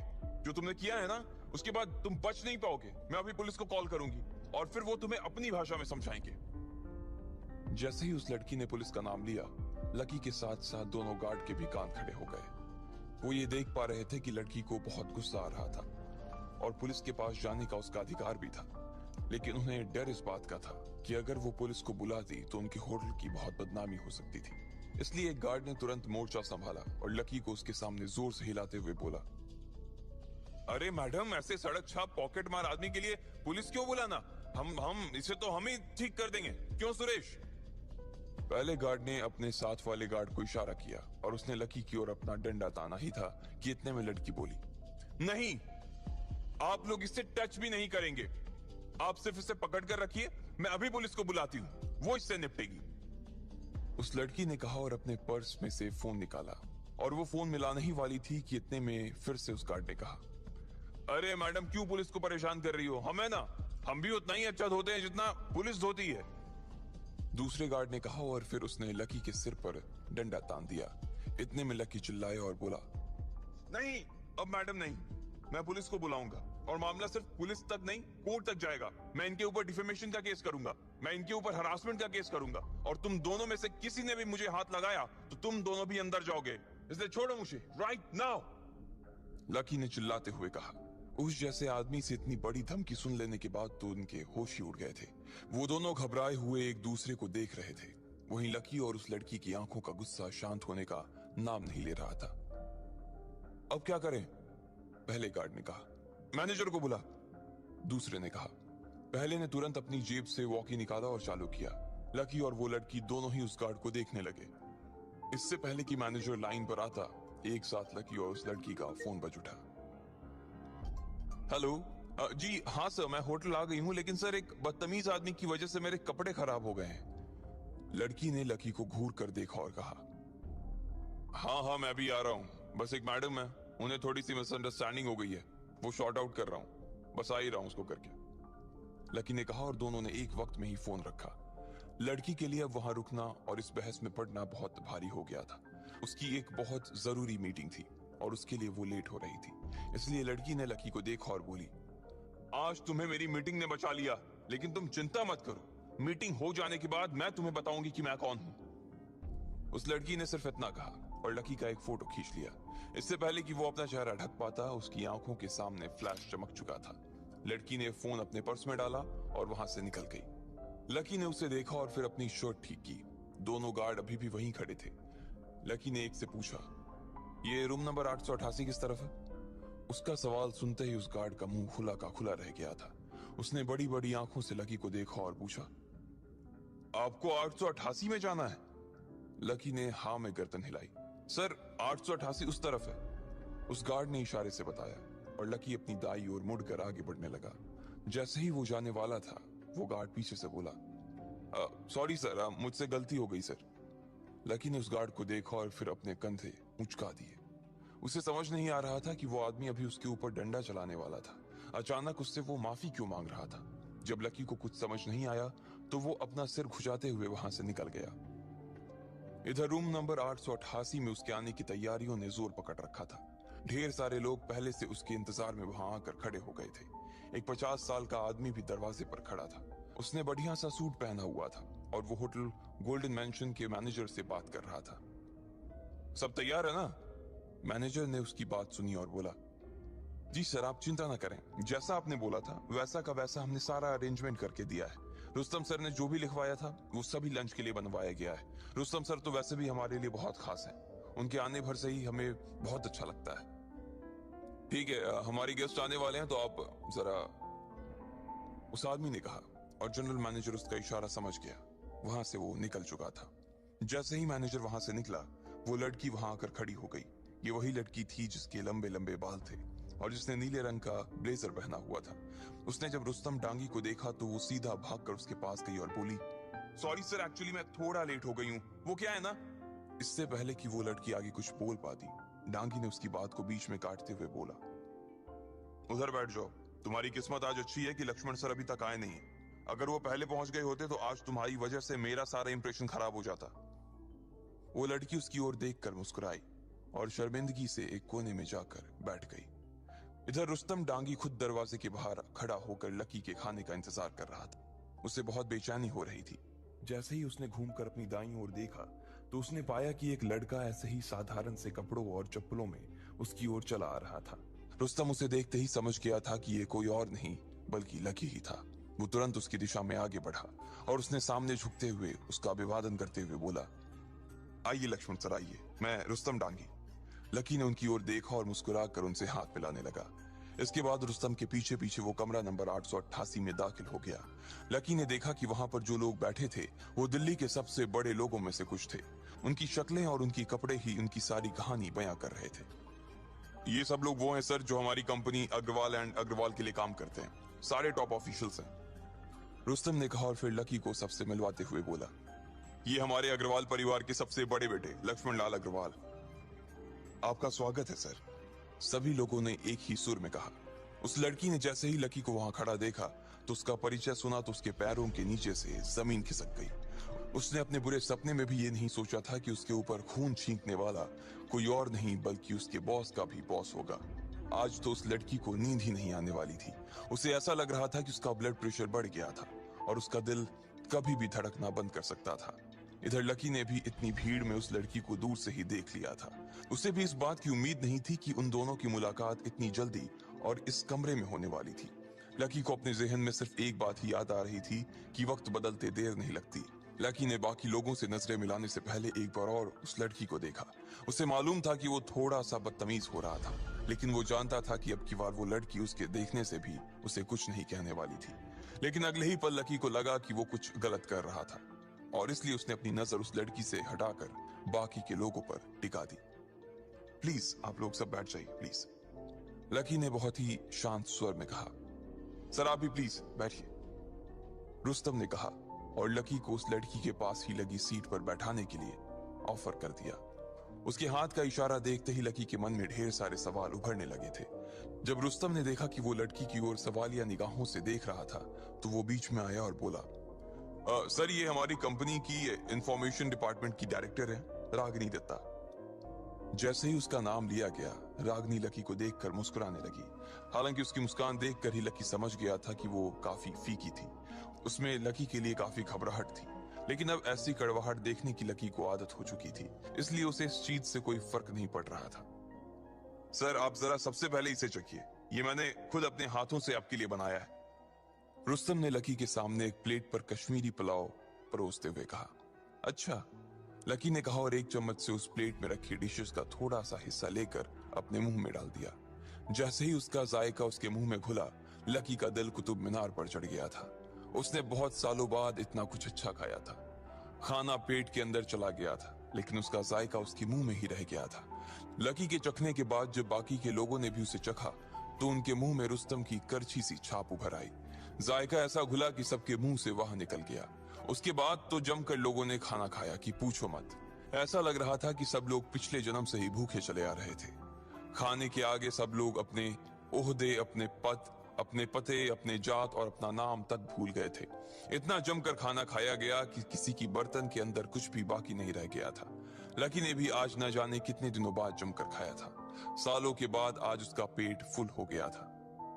सर आपका हो गया या कुछ और मंगवाऊं? रुस्तम ने प्यार से पूछा। वो लकी को देखकर ही समझ गया था कि आज उसे खाने में मजा ही आ गया था। नहीं, मेरा पेट तो भर गया है, लकी ने कहा। ठीक है सर, आइए, तो मैं आपको आराम करवाने के लिए थोड़ी देर रेस्ट हाउस में ले जाता हूं, रुस्तम ने कहा। वो भी लकी के इस जमीन से जुड़े एटीट्यूड से काफी इंप्रेस हो गया था। उसे लग रहा था कि रातों रात ढेर सारी दौलत मिल जाने के बाद लकी के पैर जमीन पर टिकने वाले नहीं थे। लेकिन जब उसने लकी को देखा और इतनी देर में जितनी भी बार उससे बात की तो उसने यही पाया कि लकी जड़ों से जुड़ा हुआ नौजवान था। वो कोई हवा में उड़ने वाले लड़कों में से नहीं था जो अपने साथ अपना सब कुछ उड़ा देते थे। लकी जड़ों का आदमी था, इसलिए सब कुछ जोड़े रखता था। नहीं, उसकी कोई जरूरत नहीं है, लकी ने शर्माते हुए कहा। उसे दोपहर में सोने की आदत नहीं थी। उधर रागनी ने जब लकी को ऐसे शर्माते देखा तो उसे हंसी आ गई। उसे लग रहा था कि इतना बड़ा आदमी होने के बाद भी लकी काफी क्यूट था। लकी के मना करने के बाद सब लोग वहीं बैठ गए थे और लकी की ओर देख रहे थे। लकी ने टेबल पर रखी प्लेटों को देखा और कुछ सोचने लगा। इसके बाद उसने अपना फोन निकाला तो देखा कि 1:30 बज गए थे। जैसे ही लकी ने घड़ी में टाइम देखा, सब लोग चौंक गए। उन्हें ऐसा लग रहा था कि उनसे कोई गलती हो गई थी। तभी लकी बेचैन हो रहा था। रुस्तम को भी ऐसा ही लग रहा था और उसने तुरंत लकी से पूछा, क्या हुआ सर? कुछ दिक्कत है क्या? आपको खाना अच्छा नहीं लगा? नहीं यार, ऐसी बात नहीं है, खाना तो बहुत अच्छा था, मैंने पेट भर खाया। लेकिन मैं बस आपसे ये रिक्वेस्ट करना चाह रहा था कि अगर आपके पास ये खाना और थोड़ा बचा हो तो पैक कर दीजिए, मैं इसे अपने दोस्तों को भी खिलाना चाहता हूँ, लकी ने कहा और रुस्तम की ओर देखने लगा। रुस्तम को और बाकी लोगों को समझ नहीं आ रहा था कि वो लकी की इस बात का क्या जवाब दें। वो सब एक पल में ही उसकी सादगी पर फिदा हो गए थे। रागनी की भी सारी नाराजगी एक ही झटके में खत्म हो गई थी। लकी यहाँ बैठा भी अपने दोस्तों के ही बारे में सोच रहा था। इससे बड़ी बात और क्या हो सकती थी। लेकिन रुस्तम के लिए एक दिक्कत हो गई थी। खाना खत्म हो चुका था और खाना जिन खास मसालों से बना था वो भी उतने ही थे। अब आगे क्या होगा? क्या रुस्तम लकी को खाना पैक करने के लिए हाँ कर पाएगा या वो लकी को मना कर देगा? वो लकी जिसने अपने दोस्त को पेट भर पानी पूरी भी नहीं खिलाई थी, क्या वो अपने दोस्त को इतना अच्छा खाना खिला पाएगा? क्या लकी की सादगी का लोग फायदा उठाएंगे? आपको क्या लगता है? लकी ने वाकई बहुत सालों के बाद ऐसा खाना खाया था। दोस्तों की जुबान पर भी घुलना चाहिए, इसलिए उसने रुस्तम से खाना हम अभी पैक करवा देते हैं। जैसे ही रुस्तम ने ये बात कही, वो होटल के मैनेजर को बुलाने के लिए कमरे से बाहर चला गया। उसने मैनेजर को फोन मिलाया और उससे जल्दी से जल्दी सारा सामान इकट्ठा करने के लिए कहा। मैनेजर ने तुरंत सारा सामान मंगवाया और रसोई में अपने खानसामों से बाकी का काम छुड़वाकर उन्हें इस काम में लगा दिया। लगभग आधे घंटे के अंदर ही सारा खाना बनकर तैयार हो गया था और मैनेजर वो सारा खाना लेकर रूम नंबर 888 में आ गया था। वहां के हर अटेंडेंट के हाथ में एक नीला और सफेद रंग का डब्बा था। मैनेजर ने कमरे के अंदर आते ही कहा, रुस्तम सर, खाना तैयार है। रुस्तम ने उससे इशारा किया और अटेंडेंट ने सारा खाना मेज पर लगा दिया। रुस्तम ने एक एक डब्बे का ढक्कन खुलवाया और उसे देखा और उसकी खुशबू भी ली। फिर उसने खाना लकी को दिखाया और बोला, सर आप देख लीजिए, सब कुछ ठीक है ना? अगर आपको और किसी चीज की जरूरत हो तो मुझे बताइए, हम अभी रेडी करवा देते हैं। लकी ने अपनी आंखों से उन डब्बों को देखा। उसमें ढेर सारा खाना था। उसके तो सिर्फ 3 ही दोस्त थे, लेकिन खाना को देखकर ऐसा लग रहा था कि इसमें आराम से 15 लोग निपट सकते थे। लकी ने रुस्तम की ओर देखा और बोला, ये तो बहुत सारा है रुस्तम जी, मेरे तो सिर्फ 3 ही दोस्त हैं, मुझे सिर्फ एक ही बॉक्स दे दीजिए, काफी है। अगर मैं इतना सब अपने साथ ले जाऊंगा तो वेस्ट हो जाएगा। अगर आप चाहें और ये रिटर्न हो सके तो रिटर्न कर दीजिए, और अगर रिटर्न ना हो तो इसे बाकी लोगों में ही बंटवा दीजिए। लकी ने मुस्कुराते हुए अपने लिए एक डब्बे का ढक्कन लगा लिया था। मैनेजर ने डिब्बे के साथ एक बॉटल वाइन भी रखवा दी थी। जैसे ही लकी उस डब्बे को उठाकर निकलने लगा तो रुस्तम उसके हाथ से डब्बा लेने के लिए आगे आया और बोला, अरे अरे सर, आप इसे क्यों उठा रहे हैं? लाइए, मैं इसे उठाकर रखवा देता हूं। लकी ने काफी कोशिश की कि वो डब्बा अपने ही हाथ में रखे, लेकिन रुस्तम डांगी माना ही नहीं और उसने आखिरकार लकी के हाथ से वो डब्बा ले लिया और उसके पीछे पीछे चलने लगा। उसके समूह के बाकी लोग भी लकी के साथ उसके पीछे ही चल रहे थे। ठीक है रुस्तम जी, लंच के लिए थैंक यू। आप लोगों से मिलकर बहुत अच्छा लगा। अब प्लीज आप लोग तकलीफ मत लीजिए, मैं यहां से अपने लिए टैक्सी ले लूंगा। लकी ने सभी लोगों को देखा और रुस्तम से कहा। जैसे ही लकी का ये कहना हुआ कि इतने में रागिनी भीड़ से निकलकर बाहर आई और उसने लकी से कहा, सर आप टैक्सी मत लीजिए, मेरी कार यहीं खड़ी है, मैं आपको छोड़ दूंगी। रागिनी की आंखों में चमक थी, वो लकी के ऊपर से नजर ही नहीं हटा पा रही थी। लकी देख पा रहा था कि खाना खाते हुए भी रागिनी बार बार लकी की ओर देखी जा रही थी। अब जैसे ही रागिनी ने लकी को अपने साथ चलने का ऑफर दिया तो वो सोच में पड़ गया। उसका मन तो कर रहा था कि वो हाँ कर दे और ये भी कर रहा था कि ना कर दे। ना वो इसलिए करना चाह रहा था क्योंकि वो नहीं चाहता था कि कॉलेज में लोग उसे घूर कर देखें। लकी के कॉलेज में किसी के कार से आने की और वो भी किसी लड़की के साथ, इस चीज की कल्पना कोई नहीं कर सकता था। लेकिन उसका हाँ करने के पीछे का सिर्फ एक ही कारण था, रागिनी। वो रागिनी की धूप से मिचमिचाती हुई आंखों को चाह कर भी मना नहीं कर सकता था और इसलिए उसने कहा, ठीक है, ऐसा भी कर सकते हैं। जैसे ही लकी ने रागिनी के साथ जाने के लिए हाँ की, रुस्तम और बाकी लोगों की जान में जान आ गई। रागिनी का ऑफर एक्सेप्ट करते ही वो समझ गए थे कि लकी उनकी मेहमान नवाजी से खुश था। रागिनी उसे अपने साथ अपनी कार की ओर ले गई और बाकी लोगों ने उसे विदा कर दिया। जैसे ही रागिनी ने देखा कि बाकी लोग निकल गए हैं, वो लकी की ओर घूमी और बोली, सर आपने मेरे साथ आने के लिए हाँ कर दिया, इसके लिए बहुत बहुत थैंक यू सर। लकी ने उसकी ओर देखा और मुस्कुरा दिया। इसके बाद रागिनी के दिमाग में ना जाने क्या शक आया। उसने फिर से लकी की ओर देखा और बोली, सर आपको मालूम है ना कि लिफ्ट में जिस लड़की के साथ आपकी लड़ाई हुई थी वो लड़की मैं ही थी। I am really sorry sir, मुझे नहीं मालूम था कि आप मैंने आपके ऊपर डाउट किया, आपको इतना कुछ कह दिया, इसके लिए आप मुझे माफ कर दीजिए सर, प्लीज। रागिनी ने कहा और लकी का हाथ पकड़ लिया। जैसे ही रागिनी ने लकी के हाथ को अपने हाथ में थामा, उसके तन बदन में मानो आग सी लग गई। उसे उम्मीद नहीं थी कि रागिनी इतनी जल्दी इसके बारे में बात करना शुरू कर देगी। लकी सक पकाया और उसने कहा, अरे ये सब तुम क्या कर रही हो रागिनी, इसकी कोई जरूरत नहीं है, गलती मेरी भी तो थी। मुझे तुम्हें इस तरह से लिफ्ट में देखकर तुम्हें परेशान नहीं करना चाहिए था, इसलिए माफी तो मुझे तुमसे मांगनी चाहिए। और अब की बार लकी ने रागिनी का हाथ पकड़ लिया। रागिनी ने भी नहीं सोचा था कि इतना बड़ा आदमी आगे से चलकर उससे माफी मांगेगा। वो उसकी सादगी की दीवानी हो गई थी। लिफ्ट में उसने लकी के प्रति अपने दिमाग में जो छवि बना ली थी, लकी उससे बिल्कुल अलग निकला था। जैसे ही लकी ने उसके हाथ को अपने हाथ में लिया, रागिनी ने फिर से अपना हाथ छुड़वाया और अपने ही हाथ से फिर से लकी का हाथ पकड़ते हुए बोली, अरे नहीं सर, आप माफी क्यों मांग रहे हैं? मुझे तो बस इस बात की खुशी हो रही है कि इतने बड़े आदमी ने मुझे देखा। मुझे उम्मीद है सर कि आप मेरे रूड बिहेवियर की वजह से नाराज नहीं होंगे। अगर मैंने अपने मुंह से कुछ भी उल्टा सीधा कह दिया हो तो मुझे माफ कर दीजिएगा सर, प्लीज। रागिनी ने कहा और उसके आगे हाथ जोड़ने लगी। जब लकी को लगा कि यह माफी मांगने और माफ करने का सिलसिला इतनी जल्दी खत्म नहीं होने वाला था, तो उसने बात को वहीं खत्म करते हुए कहा, अच्छा चलो ठीक है, जो हुआ उसे भूल जाओ और गाड़ी स्टार्ट करो। रागिनी ने देखा कि लकी के चेहरे पर वही सादगी भरी मुस्कान थी जिसे देखने के लिए वो बार बार लकी की ओर देखती। उसके पतले पतले होठ किसी फूल की पत्तियों की तरह लग रहे थे और जैसे ही वो खिलते थे तो लगता था कि पूरे मौसम में खुशबू फैल गई हो। ओके सर, ठीक है, रागिनी ने शर्माते हुए कहा और कार अनलॉक कर दी। लकी और रागिनी गाड़ी में बैठे और देखते ही देखते उनकी गाड़ी ने लकी के कॉलेज जाने वाली सड़क को पकड़ लिया था। लकी ने अपनी जेब से फोन निकाला और अमित को फोन करके पूछा, कहाँ हो तुम लोग? हम लोग अभी यही हॉस्पिटल में ही हैं, कोयल के साथ, अमित ने कहा। लकी ने जैसे ही सुना कि उसके दोस्त अभी भी हॉस्पिटल में ही थे तो वो दुविधा में पड़ गया। अब उसे समझ नहीं आ रहा था कि वो खाना लेकर हॉस्टल जाए या फिर हॉस्टल आकर उनके आने का इंतजार करे। उसने देखा कि खाना अभी गर्म था और अगर वो हॉस्टल जाता और उनका इंतजार करता तो खाना ठंडा हो जाता और उसका स्वाद भी खराब हो जाता। लेकिन अगर वो गर्मा गर्म खाना लेकर हॉस्पिटल चला जाता तो उधर कोयल गर्म हो जाती। इसी उलझन में लकी सड़क को देखे जा रहा था कि तभी रागिनी ने उसे देखा और पूछा, सर आपके कॉलेज ही चलना है ना? रागिनी के चेहरे पर एक मुस्कान थी। लकी के मन में एक बार के लिए ये ख्याल आया कि हॉस्टल का कमरा खाली है और अभी अमित और बाकी लोगों के आने में कुछ वक्त है। ऐसे में वो चाहता तो रागिनी को अपने साथ उस कमरे में ले जा सकता था। उसके दिल की धड़कन में थोड़ा इजाफा हो गया था, लेकिन इससे पहले कि वो उसे लेकर हॉस्टल जाता, उसने अपने आप को शांत करते हुए कहा, नहीं, हम लोग हॉस्पिटल चलते हैं, वहां पर मेरी एक फ्रेंड एडमिट है। लकी ने कहा, ठीक है सर, फिर मैं उधर ही गाड़ी मोड़ लेती हूँ।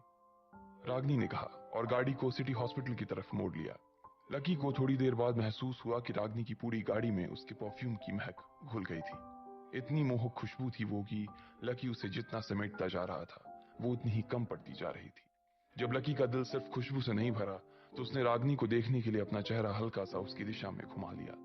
लेकिन जैसे ही उसने देखा कि रागिनी उसे ही देख रही थी, तो उसने तुरंत अपनी नजर नीचे कर ली। उसके गाल शर्म से लाल हो गए थे और उसकी आंखों में उसकी हंसी चमक रही थी। अचानक उसे लग रहा था कि वो फिर से वही हरकत कर रहा था जो वो लिफ्ट में कर रहा था, और उसे अपने आप पर ही शर्म आ रही थी। वैसे सर, अगर आप चाहें तो फिर से अपनी नजर उठाकर देख सकते हैं। मैं इस बार आपको। रागिनी ने भी शर्माते हुए कहा। बड़ी हिम्मत करके उसने ये बात कही, और कहते ही उसका दिल भी जोरों से धड़कने लगा। जैसे ही लकी ने उसके मुंह से ये सुना, उसकी शर्म और ज्यादा बढ़ गई। उसने बिना रागिनी की ओर देखे कहा, हाँ, क्या कहा तुमने? मैंने पहले भी यही कहा था कि अगर सर की नजर मेरे ऊपर पड़ती है तो ये मेरे लिए एक बहुत बड़ी ब्लेसिंग है, इसलिए आप चाहें तो। रागिनी ने कहा और मुस्कुराते हुए सड़क की ओर देखने लगी। लकी भी मुस्कुराने लगा। उसके पास कहने के लिए कुछ नहीं था। उसके दिल की धड़कन उसकी जुबान से ज्यादा बोल रही थी। लकी ने फिर भी रागिनी को झलक भर ही देखा था, और उसका मन किया कि वो अपनी आंखों को हमेशा हमेशा के लिए रागिनी के ही नाम कर दे। उसके गाल, उसके कान और उसकी उंगलियां, उन सब में कोई जादू सा था। लकी ने अपनी जिंदगी में इतनी खूबसूरत लड़की को इतने पास से कभी नहीं देखा था। देखते ही देखते कब सिटी हॉस्पिटल आ गया, पता ही नहीं चला। रागिनी ने देखा कि लकी उसे अभी भी देख रहा था, तो उसने गाड़ी का हॉर्न बजा दिया। जैसे ही लकी का ध्यान टूटा, रागिनी ने सामने की ओर इशारा किया। लकी ने देखा कि उनकी गाड़ी हॉस्पिटल के सामने आकर खड़ी हो गई थी। ओह, तो हम पहुंच भी गए। थैंक यू, अब मैं यहां से टैक्सी ले लूंगा, लकी ने कहा। उसे इतनी जल्दी सफर खत्म होने का बहुत मलाल हो रहा था। फिर वो गाड़ी से नीचे उतरा और उसके पीछे पीछे रागिनी भी नीचे उतर गई।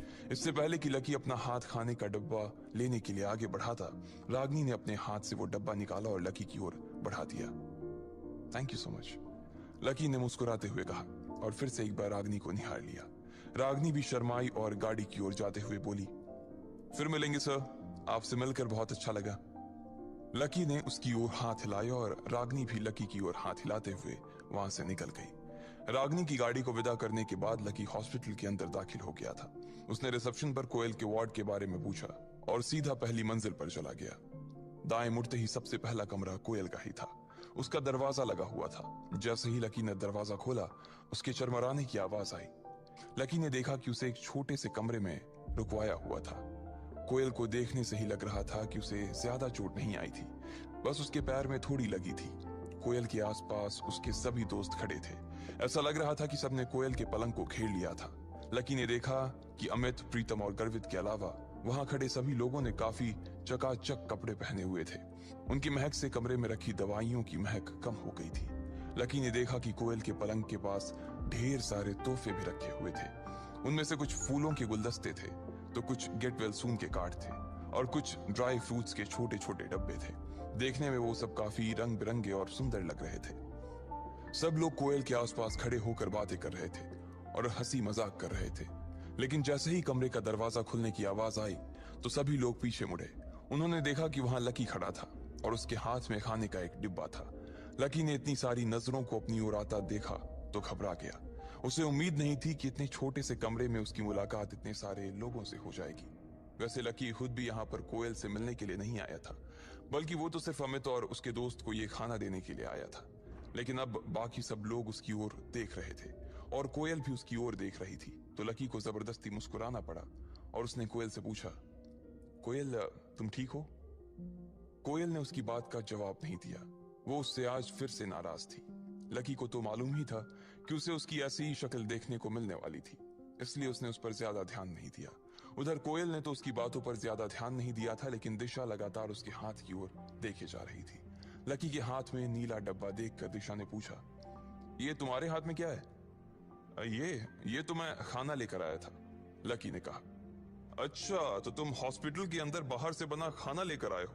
तुम्हें मालूम है ना मरीजों को बाहर का खाना नहीं खिलाते हैं। दिशा ने कहा और लकी की ओर ऐसे देखने लगी जैसे उसने कोई बड़ा गुनाह कर दिया हो। लकी फंस गया था। उसने कहा नहीं था कि वो ये खाना कोयल के लिए नहीं बल्कि अमित और उसके बाकी के दोस्तों के लिए लेकर आया था। अब वो क्या जवाब देता उससे समझ नहीं आ रहा था। उसने पसीना पोंछने के लिए जेब में हाथ डाला, लेकिन उसे पता चला कि रुमाल उसकी जेब में नहीं था। उधर लकी की नाक में अस्पताल की खुशबू घुस गई थी। वहीं इधर रागनी की गाड़ी में से लकी की खुशबू जाने का नाम ही नहीं ले रही थी। रागनी को गाड़ी चलाते हुए ये महसूस हो रहा था कि लकी के उतर जाने के बाद भी उसकी महक गाड़ी में बनी हुई थी। पहले तो उसे लगा कि शायद ये उसका वहम है, लेकिन जब 2-3 बार उसने सूंघ कर देखा तो उसे पता चला कि वो सच में लकी की महक थी। जब रागनी ने गाड़ी को सिग्नल पर रोका और अपने बगल वाली सीट पर देखा तो पाया कि लकी का रुमाल वहीं गिर गया था। ये वही रुमाल था जिससे उसने रागनी की शर्ट पर लगा खून साफ किया था। ओहो, सर तो इसे यहीं भूल गए।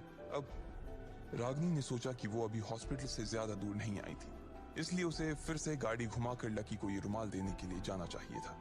अब आगे क्या होने वाला था? लकी कैसे अपने आप को कोयल के गुस्से से बचाता? और क्या रागनी उसे रुमाल देने के लिए हॉस्पिटल आ जाती? जब सब लोग लकी को रागनी के साथ देखते तो क्या सोचते? आपको क्या लगता है, क्या होंगे इन सभी सवालों के जवाब? कमेंट बॉक्स में कमेंट करके जरूर बताएं और सभी सवालों के जवाब को जानने के लिए सुनते रहें लखपति सिर्फ पॉकेट एफएम पर। उधर जब अमित ने देखा कि लकी के माथे से पसीना गिरने को था तो वो समझ गया कि लकी घबरा गया था और उसके पास इन लोगों को देने के लिए कोई जवाब नहीं था। इससे पहले कि वो आगे कुछ कह पाता, अमित बीच में ही कूदा और बोला, अरे देखो, लकी तो अपना असली हीरो है। भाई को पता है कि सब लोगों को भूख लगी होगी। सब लोग इधर सुबह से कोयल का ध्यान रखने में लगे हुए होंगे, इसलिए वो ना सिर्फ कोयल के लिए बल्कि हम सब के लिए खाना पैक करवा के लाया है। क्या बात है मेरी जान जियो, अमित ने कहा और उसके कंधे को जोर से थपथपाते हुए उसे गले लगा लिया। वैसे तो लकी कोयल से मिलने के लिए नहीं आया था, लेकिन अगर इस सिचुएशन में वो मना कर देता तो आज ये सब दोस्त मिलकर उसकी हालत खस्ता कर देते। वो उसकी इतनी फजीहत करते, इतनी बेइज्जती करते कि लकी यहीं खड़े खड़े अपनी जान दे देता। अब भले ही वो ये खाना कोयल के लिए नहीं बल्कि अपने दोस्तों के लिए लाया था, लेकिन जान बचाने के लिए उसे अमित की बात में हाँ भरनी ही पड़ी थी कि वो ये खाना किसी और के लिए नहीं बल्कि कोयल के लिए लाया था। वैसे भी आदमी हॉस्पिटल में खाने से अच्छी चीजें मरीज के लिए और क्या ही ला सकता था।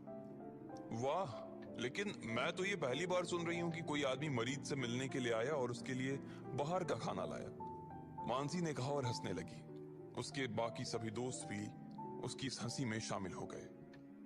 अच्छा, लेकिन मैंने तो ऐसा कभी नहीं सुना कि लोग मरीज से मिलने आते हैं और वो अपने साथ खाना नहीं लाते हो। एक माँ जब अपने बच्चे से मिलने के लिए हॉस्पिटल में आती है तो वो तो खाना लेकर ही आती है, और कोयल का कौन सा पेट खराब हुआ है जो बाहर का खाना नहीं खा सकती है? तुम लोग सब अभी यूनिवर्सिटी में ही पढ़ रहे हो, इसलिए तुमने अभी असली दुनिया नहीं देखी है। गर्वित ने लकी के बचाव में और भी बड़ी बात करते हुए कहा। उसकी बात सुनते ही कोयल के सब दोस्त आपस में बात करने लगे। अरे पर जब तुम इस डब्बे को लेकर अंदर आ रहे थे तो तुम्हें किसी ने देखा तो नहीं ना? उन सब की बातों के बीच कोयल ने अपनी पतली सी आवाज में कहा। उसे इस बात पर काफी शर्म आ रही थी कि उसके कॉलेज का लड़का, और वो भी लकी जैसा, उसके लिए खाना लेकर आ रहा था। अब किसी ने देखा हो या ना देखा हो, मुझे इससे क्या, लकी ने अपने आप से कहा। वो मन ही मन बहुत परेशान हो रहा था। उसे भी हॉस्पिटल के नियमों की जानकारी थी, लेकिन अब वो ये सब कहकर फंस गया था कि वो ये खाना कोयल के लिए लेकर आया था। वो ना हाँ कह पा रहा था और ना ही ना कह पा रहा था। अरे चलो कोई बात नहीं, पर ये लाया क्या है पहले वो तो देख लो, दिशा ने कहा और उसके डब्बे को खोलने के लिए लकी की दिशा में आगे बढ़ने लगी। इससे पहले कि वो डब्बा खोलती उसके पीछे से और एक दोस्त की आवाज आई और उसने कहा, अरे क्या खोल कर देख रही हो? वैसे भी ये कौन सा पनीर कोरमा लेकर आया होगा? तुम तो सब जानते ही हो कि इसका स्टेटस क्या है। ऐसे में इससे किसी भी तरह की उम्मीद रखने का कोई फायदा नहीं है। अरे ये वही लड़का है क्या जो पहले एक ढाबा पर डिलीवरी का काम करता था? मैं जब भी उस होटल से कुछ ऑर्डर करता था ना तो शायद यही आदमी देने के लिए आता था। उस ढाबे पर ज्यादातर फ्राइड राइस या नूडल्स ही बनते थे, तो ये वहां से वही लाया होगा, एक लड़के ने और कहा। वहां पर इतनी भीड़ हो रही थी कि लकी देख नहीं पा रहा था कि उसके बारे में कौन बोल रहा था। अच्छा, तो इस डब्बे के अंदर वो सड़े से 50 रुपए वाले फ्राइड राइस हैं, इसे और कुछ नहीं मिला लाने के लिए? एक और लड़की ने अपनी भौहें नफरत के साथ चढ़ाते हुए कहा। हाँ तो और क्या होगा, ज्यादा से ज्यादा ये एक फ्राइड राइस ले आया होगा, पर वो भी 100 रुपए से ज्यादा के थोड़ी ना आते हैं। अब यहाँ कोयल को अच्छे खाने की जरूरत है और ये उसके लिए सड़क की किसी दुकान से घटिया से फ्राइड राइस लेकर आया है। एक लड़के ने कहा। अब अगर नर्स आकर देखेगी और उसे पता चलेगा कि कोयल ग्रुप की मालिक कोयल और उसके दोस्त ऐसी सड़क छाप फ्राइड राइस खा रहे हैं, तो वो हमारे बारे में क्या सोचेगी? वो तो उस बात का सबके सामने जाकर ढिंडोरा पीट देगी और फिर पूरा हॉस्पिटल हमारे ऊपर हंसेगा। बोलेंगे कि आखिर फ्राइड राइस ही खाना था तो पेशेंट को किसी ढाबे पर ही एडमिट करवा देते। जैसे ही उस चश्मे वाली लड़की ने यह कहा, सब लोगों की हंसी निकल गई। वो लोग लकी को देखकर पेट पकड़ पकड़ कर हंस रहे थे, लेकिन लकी का मन कर रहा था कि वो अपने चेहरे अपने घुटनों में छिपा ले। उन लोगों की आंखों में लकी जरा सी भी शर्म नहीं देख पा रहा था। वो उन सब के सामने खड़ा था और फिर भी वो सब उसके बारे में इतना सब कुछ कह रहे थे।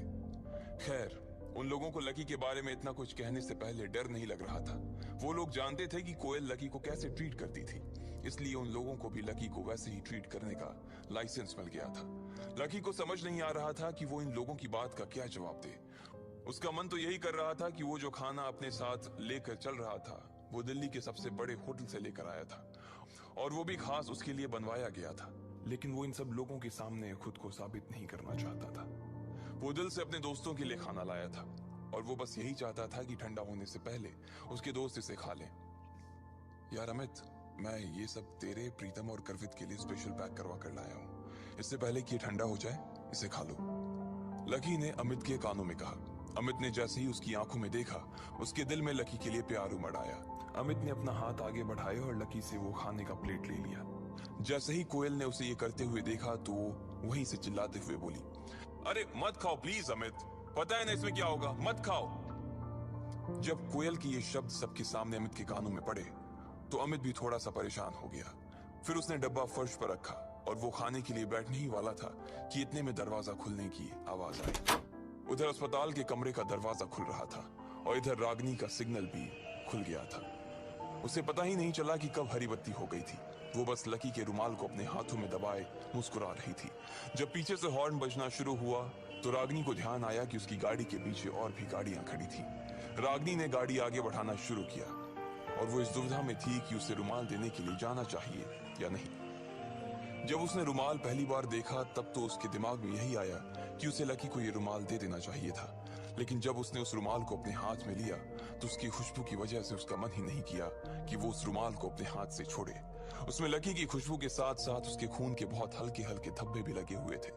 जब रागिनी की गाड़ी सिग्नल तक पहुंच चुकी थी और वो हॉस्पिटल के लिए यू टर्न लेने ही वाली थी कि तभी ठीक उसने रुमाल को अपनी ब्लेजर की जेब में डाला और यू टर्न लेने के बजाय गाड़ी को सीधा आगे बढ़ा दिया। जब देना ही है तो आराम से धोकर ही दे दूंगी, वैसे भी इतना बड़ा आदमी एक रुमाल के लिए थोड़ी परेशान होगा, रागिनी ने अपने आप से कहा और मुस्कुराने लगी।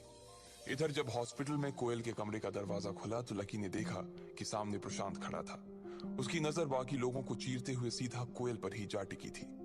कोयल के साथ भी ऐसा ही कुछ हो रहा था और एक दूसरे को देखते ही दोनों मुस्कुराने लगे थे। बाकी लोग तो उन दोनों के लिए गायब ही हो गए थे।